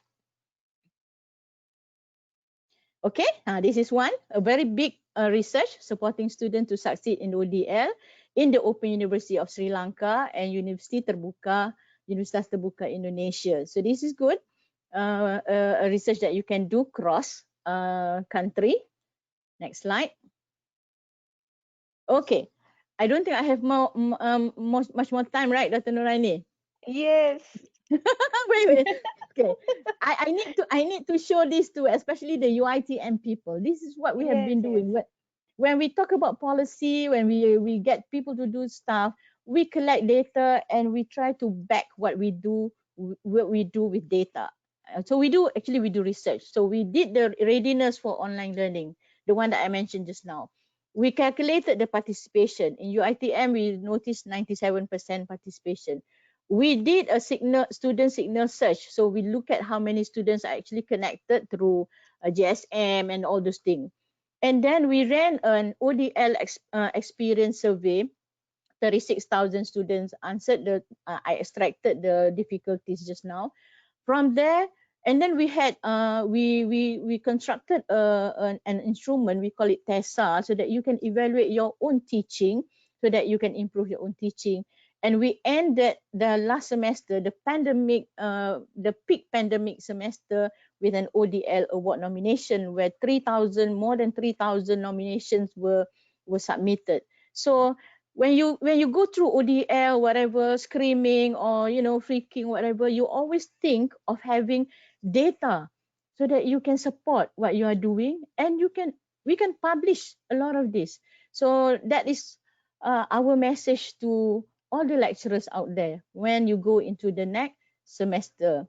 Okay, in terms of research questions, research topics, you can just Google, a lot of those stuff will come out. Okay, so thank you, Dr. Noraini, for giving me the extra minute. Assalamualaikum warahmatullahi wabarakatuh. Waalaikumsalam. Thank you very much, Prof Aziah. All of the three speakers already give all the issues, all the research question. It's just up to us to pick up everything and convert it to the research. I think this platform is really, really good for the young lecturers, to the academician, as well as the postgraduate. Okay, finally, I will bring back Associate Professor Dr. Hiram Ting. I have one question for you, Dr. Hiram. Dr. Hiram, are you here? Yep, I'm here. Yeah. Based on your personal experience, Doctor, how do you see the research opportunity in the recent development of remote and online classes, especially when we know that the pandemic will not over soon? Over to you. Yep. Thank you very much, Dr. Noraini. Okay, we move to the next slide. These are just some of my thoughts, some of the things which I are doing, have been doing. I think whatever the three speakers have presented earlier, these are all really, really important points. I believe the video will be provided to all the participants. It is worth listening, considering, applying some of these points in our situations. So even though I'm currently attached to UCSI University, I'm everywhere at the same time. So I will give my perspectives not only as a person at a university, but as a freelance researcher being everywhere all the time. Can we move to the next slide? Now, again, these are some of the sayings that all of you are familiar with. Crisis breeds opportunity. Crisis breeds innovation. And there's nothing much we can do except from embracing it, innovating, and doing what is possible to create value. You know, sometimes when a crisis happens, it actually allows us to reconsider what we have been doing. And that reconsideration not only help us to, you know, to get back to the new norm, it may even help us to do better. There are things that we have been doing for a long time. It might become a routine. It becomes something systematized. It's time to rethink, because the only constant is change. This may sound like a cliche, but we have to embrace. Be of value, create value, how to bring value to others. Can we move on to the next slide? Now, these are nothing exhaustive, but these are the things which I learned in the process. Of course, there are still many things to learn, and the three speakers have actually mentioned a lot of points. They are all interrelated. So again, these are just some of the points I would like to highlight. Number one is about productivity. Long hours in front of the screen is not ideal. How long, how short? This is no solution. This is no answer. This is just something for us to consider, because social science, there are many things, contextual factors we need to consider. But in general, long hours in front of the screen is not an ideal situation. Number two, the gap in digital access. This is what all the speakers have been highlighting. A concerted effort is definitely needed in order to make sure things actually work, not only for the lecturers, but also for the students. Be adaptive to balance the formals and the informals. There are things that we have to do because we have to fulfill MQL requirement, you know, things like that. But there are situations where we have to be adaptive to adopt some informal strategies. At the end of the day, it matters that the students actually learn something. So on one hand, we have to comply to certain process procedures until they are revised. On the other hand, we have to come up with some strategies, informal plans, in order to make things work, in order to make learning process a rewarding process. Number four, be innovative to utilize online platforms. Facebook, social media, WhatsApp, you know, all this, they are tools. They are not there to replace learning experience, but we can actually utilize them to maximize their benefits. Again, I cannot elaborate too much. The speakers have done really, really well to elaborate all this. The support renders to the educators. Let me speak on behalf of all the educators, all the teachers out there. We are not machine. You are not machine. All this hit us by heart, expecting us to do wonders, to perform miracles. Support is needed for all the educators to adapt. You know, so anyway, I better not elaborate too much. Next, communication with the families. I think all these points are self-explanatory. Like it or not, this is what we have to consider if we were to provide students better learning experience, and also provide us, the educators, a rewarding process to educate our next generation. The importance of mental health, emotion, well-being. This is actually part of our national education blueprint, but very less is discussed about social and emotional well-being of our students. Again, something to research about, something that we have to do to help our students. Of course, the social and mental health, well-being of the lecturers, the educators, must also be taken care of. I'd like to add another point here, and that is we have to empower our students.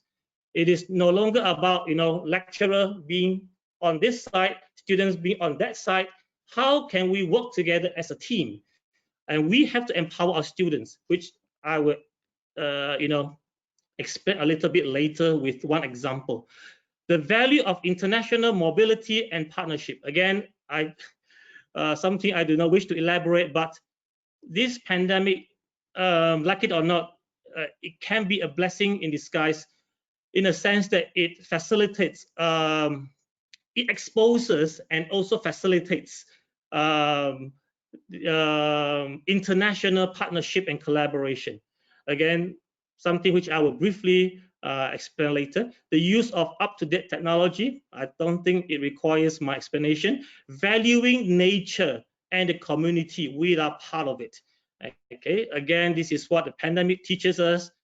We should not work in a silo. We are part of the community. It's important to come together to make things work. If we were to weather this pandemic, again, we don't know whether it will be away, how long it will stay with us, but we have to do things together. And we have resources everywhere. If we do things in isolation, we only have ourselves to blame. All the resources are there. It is time to bring them together, put aside our self-interest, and make things work. Again, I speak as a freelance researcher everywhere, so I think this is something that we have to think outside the box. What else can be done to make things better, not only to address the current situation, but it actually teaches us that we have to do more to embrace more uncertainty in the future. Finally, more research that brings real impact to the society. This is what Emerald Publishing is all about. Yes, we know the importance of impact factor. Now we have to rethink what is actually impactful to us, to the community concerned.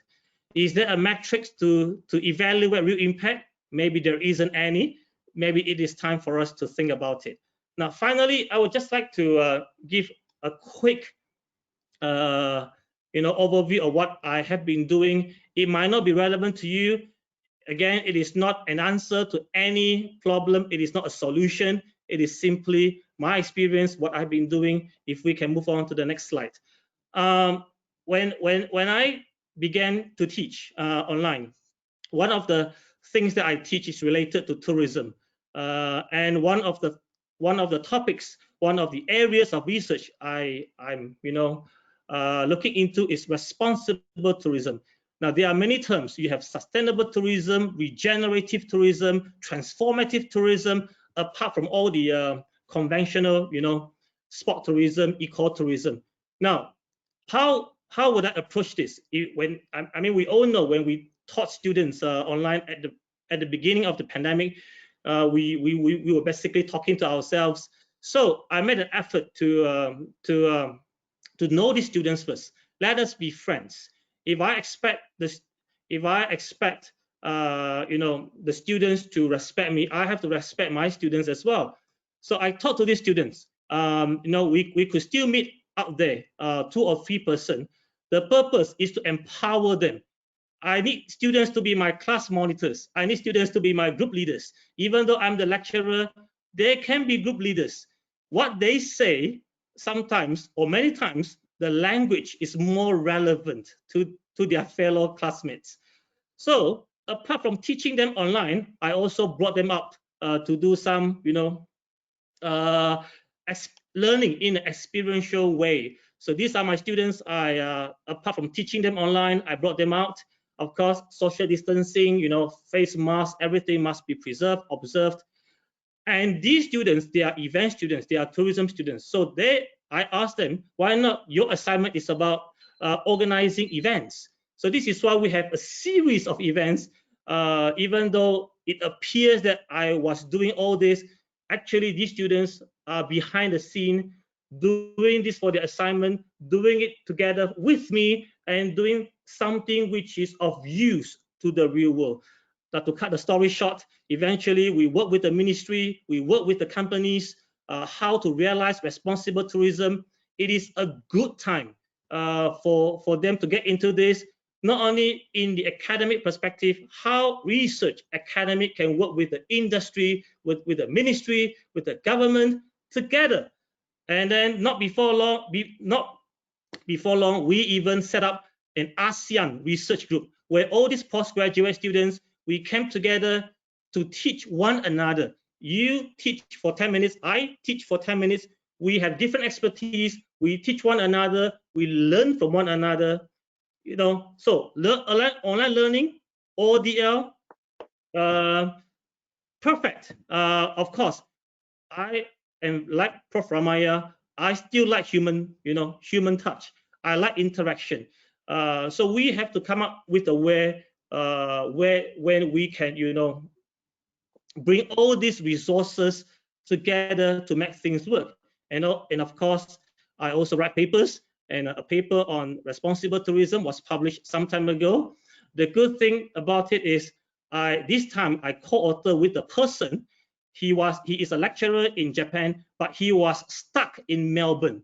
Again, a perfect opportunity to work with him because he was stuck in Melbourne. He could not go anywhere else. So let's work together. By the way, he is the editor-in-chief of Tourism Geographies, impact factor 3 point something. So I don't know. As a researcher myself, there are so many possible topics. There are so many research activities we can do. There are so many online resources where we can bring together, utilize, maximize, not only to address the situation, it actually enhances learning experience. Even if the pandemic is over, we may still keep all this, and we may still move on from strength to strength. At the end of the day, we hope we learn as educators. We also hope our students learn at the end. My apology for time management. Back to you, Dr. Noraini. Thank you very much, Dr. Hiram. Okay, now we are going to go for directly straight away to the question and answer. Really, I wanted to elaborate a lot, but I think we don't have enough time here. So there are a few questions that we pick up from the chat box. Okay, I have one question here, and I think this question is for Prof Azlan, Prof Azlan. Okay, the question is, how can the lecturer address the challenges of online and e-learning in the face of this pandemic, particularly when students are seen not showing enough seriousness while the online class is on? I think you face a lot of problem with this, especially when you are in the lab, and now it changed to dry lab. How do you handle that, Prof? Over to you. Okay, thank you. Normally, of course, we're also having this problem actually. So normally, talking about engagement with student, normally we can have another session with that student. Okay, maybe at the beginning we're having group classes discuss about one topic, or especially talking about dry lab. We cannot observe directly everyone, so maybe we do some tests, quick tests. For example, for me, I do a very short quiz, okay, and then we know from that quiz some of the students quite not so sure about the answer, and then we can have another session with that student, with being one-to-one with that student, and then we can know. It's more like on discussion, not try to trigger his fault, whatever, just to know what is understanding, and then we can know further. And by doing that, we can get more engagement with student, not with a serious manner lah, with more on like chatting. Sometimes we can do through WhatsApp. It's okay, just to have his perspective on this. What are we talking about before that? I think I can respond that. Yeah.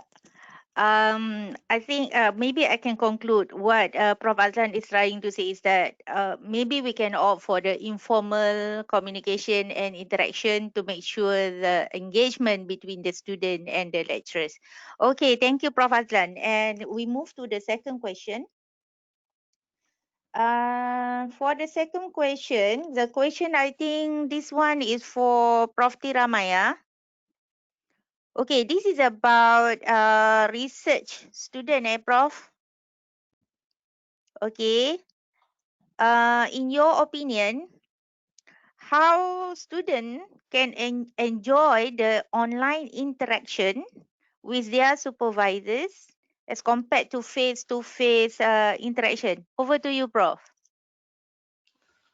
Thank you, Dr. Nur. Yeah. Okay. I still prefer the face-to-face anyway, but we can still do online because now we have technology.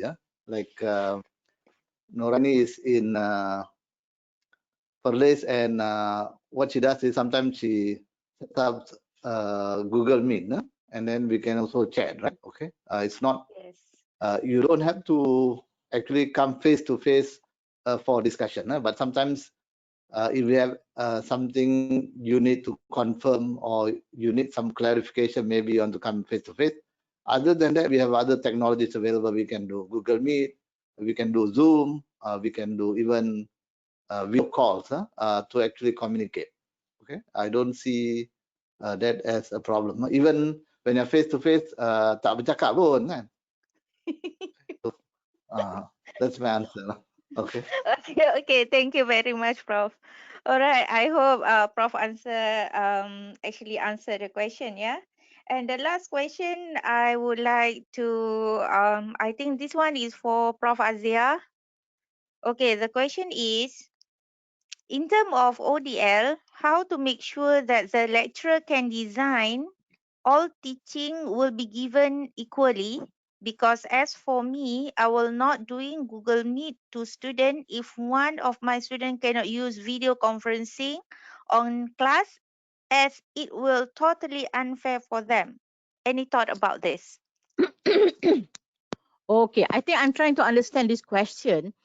You're Yes, saying yes. that you are How to doing make Google, how to make? Okay, the question is how to make sure that the lecturer can design all teaching given equally. For example, Okay. if we have like video conferencing and one of the student is not able to participate in the class, so it somewhat for the one who asked the question, he said it will be totally unfair for them. So any Okay, thought about this? Yeah.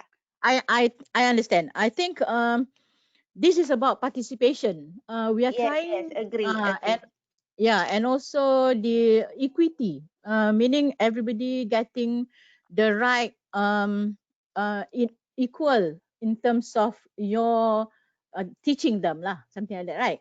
Yes, Okay, yes, yes. so first of all, I would suggest all lecturers to have all your resources put up online. I mean, on iLearn, UFuture, or send through WhatsApp or whatever. That means in the first place, they have access to your resources.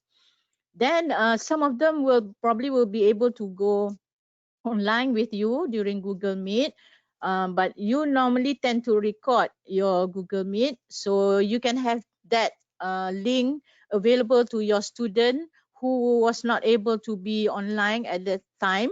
Later, if he or she can go online lah. So that means that's the second part of the being getting access to your teaching. Sometimes they are way in some rural area, they cannot even download your recording or whatever. So I'm speaking here because here in the sense that I have already received feedback from many lecturers who are doing this. The next one is to go to low tech technology like WhatsApp. Some lecturers are doing SMS, and I know lecturers who are calling their students and teaching them personally. I know you're going to say, oh my God, then I will have to spend more time, right? But at this point, that is the way we do things so that the students will get the same, shall I say, treatment lah in terms of what you are teaching the rest of the class. So that's why we want the lecturers or educators to understand there is a whole range of technology that will support what you are doing. from the very end of video conferencing to the other end, which is basically picking up the phone and teaching your students. So we know lecturers do that. So that's the one way. It will incur more time for you to spend, but I assure you students really appreciate that. So the way they write their nomination statement, the one that I mentioned just now, I can see that students really appreciate your effort when you do all these extra things. Sometimes you don't have to do much pun. Maybe just a 20-minute call just to let them know which one to focus, which one to whatever. That is enough for them. Inshallah. Okay. Okay, thank you very much, Prof Aziah. And probably I have one last question, short one for Dr Hiram. Dr Hiram, your answer will be in 1 minute only. Oh, Okay, because I okay. know you are the everywhere man. Okay, my question is, because you are the academician, you teach, you are the researcher, and then you are the editor, you are like everything under the sky. How do you handle techno stress? Sorry, I think I lose you a little bit. Could you repeat the question? Okay, because by looking at your schedule, it's like you are handling lots of things in one time. Okay, my question is, how do you handle techno stress? How do you handle stress with the technology? Because I know Uh, you work out long hours, always with the gadget and so on. Over to you, Dr. Hiram. 1 minute uh, only, yeah? I actually don't know the meaning of that word. That word is a new word to me. Well, I know that word, but that word, I don't really have any experience on that word. Okay, Now, maybe about how do you handle the stress, yeah, with I'll the be lying technology with you, yes. sure. I'll be lying if there is no stress, but it's important to look at things in a positive way. I don't work alone. I have colleagues, I have students to work together with. I have my postgraduate students. There are things that I have to learn. There are things that I have to admit that in order to do it in a smart way, I better work with others. At the end of the day, you don't not only you get things done, you also develop communication, relationship, friendship with your colleagues, with your students, and many times they come up with something better than I expected at the beginning. So can you see multiple benefits from there? So techno stress is a good thing. Okay, thank you very much, Dr. Hiram. Because I love the way Dr. Hiram handles things, because he always focus on value creation, basically how we see, how we change from problem we are facing to something that will benefit us. Okay, I think that will be the end of our online forum. And before we leave this forum, I would like to have some concluding words from Dr. Ahmad Zulkarnain Ismail. Dr. Ahmad Zulkarnain Ismail is lead the Curriculum Affair Unit or UHAC at UiTM Perlis. Over to you, Dr. Ahmad Zulkarnain. All right. Assalamualaikum warahmatullahi wabarakatuh, and good afternoon to all the participants, moderator, and all the speakers. So thank you very much to our moderator today, Dr. Noraini.